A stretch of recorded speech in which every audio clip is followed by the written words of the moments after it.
जिस रास्ते का नाम नहीं लेते। भारी बारिश और गरजते बादल, बस का हॉर्न। रात के 8 बज चुके थे। आसमान पर बादल ऐसे छाए थे मानो किसी ने जानबूझकर चांद को कैद कर लिया हो। बस स्टैंड पर सन्नाटा था। बस हरदेव काका अलाव ताप रहे थे। निखिल काका, काली सरहद वाला रास्ता यहीं से जाता है ना? लकड़ी के जलने की आवाज अचानक रुक जाती है। काका के हाथ रुक गए।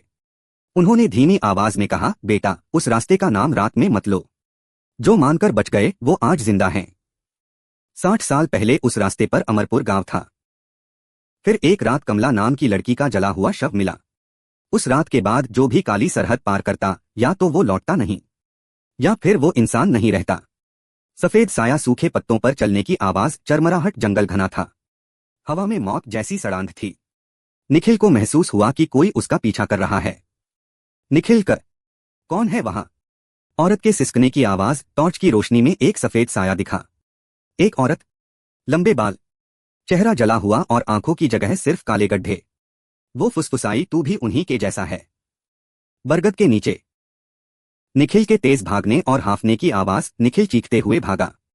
सामने एक विशाल बरगद का पेड़ था जिसके नीचे एक रहस्यमयी आदमी बैठा था।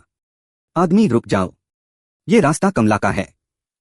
उस रात गांव ने उसे नहीं बचाया, अब वो किसी को नहीं छोड़ेगी।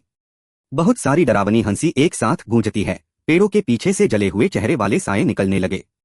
कमला की हंसी हवा में गूंज रही थी। कोई निर्दोष नहीं था। न्याय की आग, बिजली कड़कने की भीषण आवाज। उस आदमी ने जमीन पर एक सुरक्षा घेरा खींचा और निखिल को अंदर खींच लिया।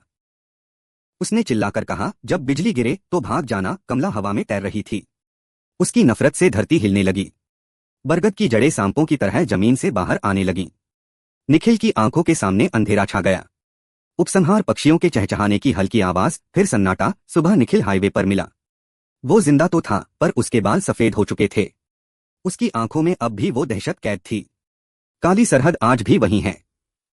आज भी वहां बोर्ड लगा है, सूरज ढलने के बाद आगे जाना मना है। हरदेव काका सच कहते थे। कुछ रास्ते छोटे नहीं होते, बस आखिरी होते हैं। एक औरत के दूर से रोने की आवाज।